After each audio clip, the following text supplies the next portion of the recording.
This happened between 2005 and 2006. I was between 16 and 17 years old and living at home in my parents' basement. I had just started dating a girl a little younger than me that had claimed she had the ability to communicate with spirits. I was pretty skeptical of her abilities, but being a teenage boy, I didn't really think too much of it. I was attracted to her, and that's all that mattered.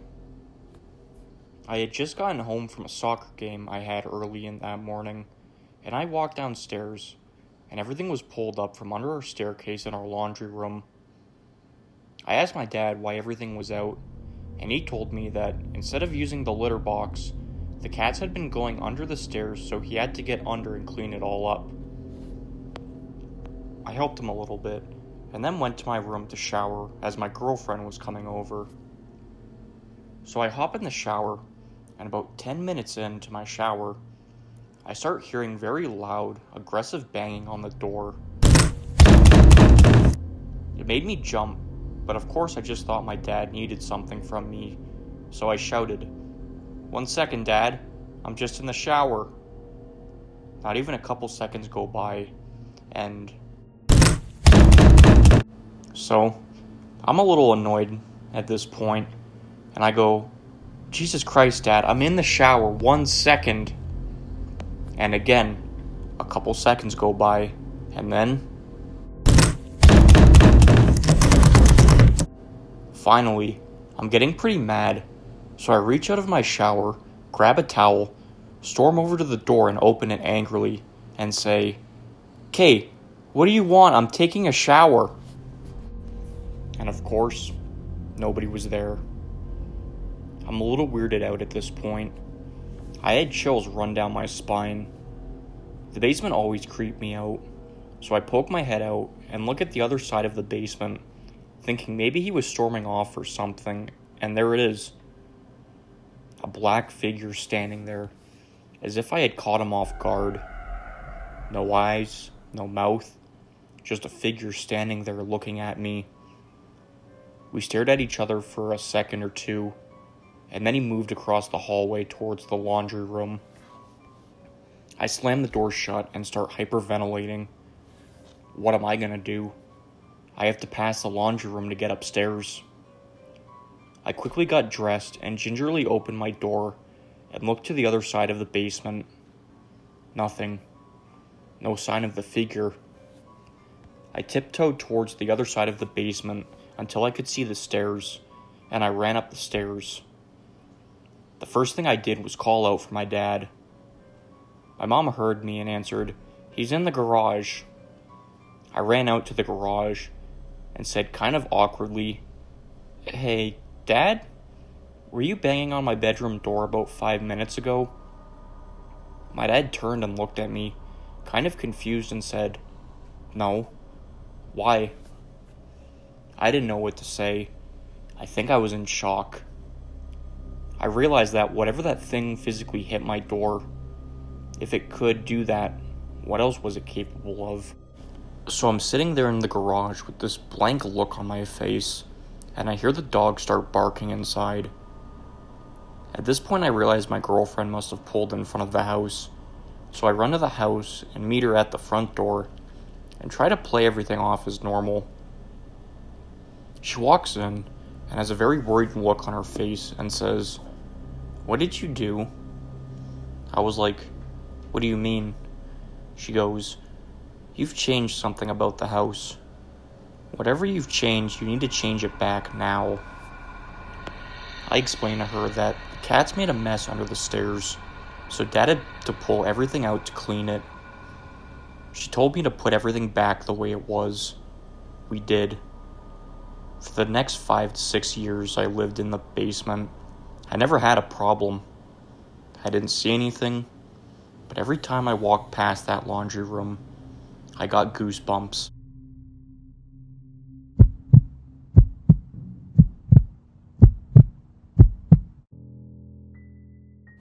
I was talking to my mom the other night, and she brought some clarity to something that happened to me when I was really young. I was probably around 4 or 5, and we lived in this house with a basement. I never gave much thought to it, considering my biggest worry was when nap time was, and which Barbie doll was going to marry which Ken doll. Anyways, I remember I used to go down to the basement sometimes and play, and I used to hear this weird moaning sound. I could never really place where it was coming from, but I would just continue on playing and then go back upstairs. One day, when I was down in the basement, I remember hearing the moaning sound again, and then the sound of someone muttering something. It sounded like hello. I remember running upstairs and telling my mom. She told me to stay where I was, and she went to check. Surprisingly, she believed me, and when she came back up from the basement, she calmly told me to go play in my room upstairs and that she was going to make a phone call. Then, before I knew it, a bunch of policemen were at my house. I ended up not paying that much attention to what was going on because I was too preoccupied with playing with my Barbies. But apparently, they had taken a man away from inside our basement. My mom recently told me this and said that when she had gone down to check what I was talking about, she heard it too. She walked around trying to figure out where it was coming from, and she found a small room behind some old furniture and stuff we had in the basement. The door to the room blended in so well that we hadn't even noticed it before. She said she put her ear to the door and heard a man moaning, and then she knew she needed to call 911. There was a man that had been living in that room in our basement for a few months. It seemed like from how she described the scene to me. After going into the room once the police had taken the man away, she said there was wrappers and soda cans everywhere. But the worst thing that she said she found was a video camera. She told me even to this day, she had no idea how the man had gotten into our home and into the basement. But I remember us always being gone. My parents worked a lot, and I was always at a babysitter's house. So I don't know. Maybe during those times he somehow got in. But yeah. So I had a creepy man in my house, probably filming me while I played down there. My mom said she never told me until a few days ago because she didn't want to freak me out and scarred for life or something weird like that. But yeah, I guess she thought I could handle it now.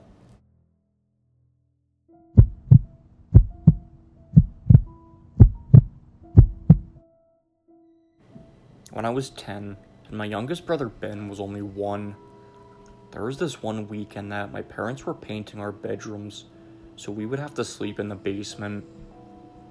There was a pull-out couch down there that turned into a bed, and Ben had an extra crib down there. I was only 10, so sleeping in a pitch-dark basement was very uncomfortable. Somehow, having Ben down there made me feel a bit safer though. He would wake me up in the middle of the night crying, and for some reason, tending to him made sleeping down there a lot less scary.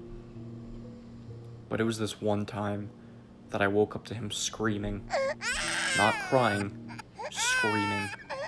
Like no 1-year-old should. I was scared shitless immediately, and ran over to him to see what was wrong. He was standing up looking at me, pointing to something. I looked in the direction he was pointing at. He was pointing into the pitch-dark boiler room right next to his crib. I felt like 1,000 knives just stabbed me in the chest, and even through the heat of the moment, I vaguely remember the faint sound of something falling over in the boiler room, and I felt as if I was being watched in that basement. I grabbed Ben and got the hell out of there as quickly as possible. I have never gone back down in that basement.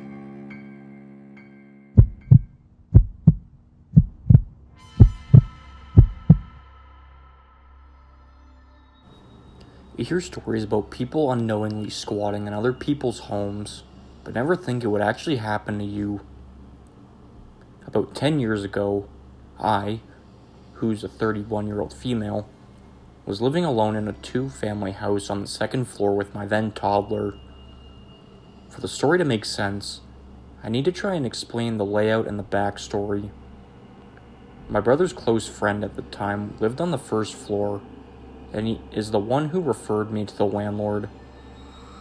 We had private front entrances, but a shared back entrance with a staircase that ran from the basement all the way to the second floor. I would frequently leave my back door unlocked because I had a habit of locking my keys in the house, and my downstairs neighbor could let me in the back door. The downstairs neighbor had a friend who was kind of down and out. He had a history of substance abuse, but was supposedly clean at the time. He was a relatively nice guy, and my neighbor had been letting him stay on his couch for a while. The neighbor had a 4-year-old daughter, and having someone constantly sleeping on the couch without any plans of finding a permanent living situation was becoming disruptive to their everyday lives. My neighbor tells me he needs to go. It was summertime, so the friend decides he's going to sleep on the couch on a covered porch. We tell him that's not acceptable, and when we asked him to leave, we meant the property in general. It had also become abundantly clear that he was using again, and his behavior had become somewhat erratic. He was also making a lot of unsolicited advances on me, which had become increasingly uncomfortable. He wasn't happy, but it wasn't our problem. He stopped coming around, and we no longer saw him around town. Fast forward a month or two, and I noticed things going missing. Jewelry, small amounts of money left around the house, lighters, inconsequential items I had written off as lost. This house was old with paper-thin walls. The back door in question was right next to the bathroom, along one side of the shower. It also made a very distinct noise when opened. One day, my car was at the mechanic, so it probably appeared that I wasn't home. As I'm showering, I swear I hear the back door open. I freeze, practically stop breathing, but after a few minutes, when nobody murdered me American Psycho style, I wrote it off again. I'm a notorious wimp and had a history since childhood of thinking every strange noise was a potential murderer. This was a long time ago, so I don't remember the exact length of time, possibly a few weeks. The basement was really big and shared, and the landlord also stored stuff down there. It was very packed with some very dark corners. We rarely went down there. The landlord comes by one day and goes down to the basement. He hears a strange noise, grabs a baseball bat, and finds this man in our basement. The man pushed the landlord down, runs out of the house and down the street. We call the police, who find him hiding in a trash can around the corner. Upon further investigation, we find the basement window had been ever so slightly propped open. In a back corner behind some boxes was a nest of blankets filled with our missing items, plus some drug paraphernalia. It reminded me of Creature's Nest under the stairs at Grimwald Place. If you know, you know. He had also left his flip phone behind in the chaos, where we found a lot of pictures of me sleeping. This man had been high on crack, living in our basement and regularly entering my apartment, both when I wasn't home and when I was sleeping, for months. While he seemed like a nice guy, he was regularly high on hard drugs, and that changes people. I still get chills knowing he could have done anything to me and my child, and I would have never seen it coming. The worst part is that the charges somehow got dropped, and they never even consulted us, and they never gave us an option as the victims. This was not even close to his first criminal offense. My state is notoriously soft on non-violent criminals, regardless of whether it was a victimless crime or not. My local police department is notorious for making deals in exchange for information on even small-time dealers. We didn't get any justice. Luckily, this didn't have much lasting effect on my mental health. Just more of a WTF, can't believe that really happened. It honestly feels like a fever dream.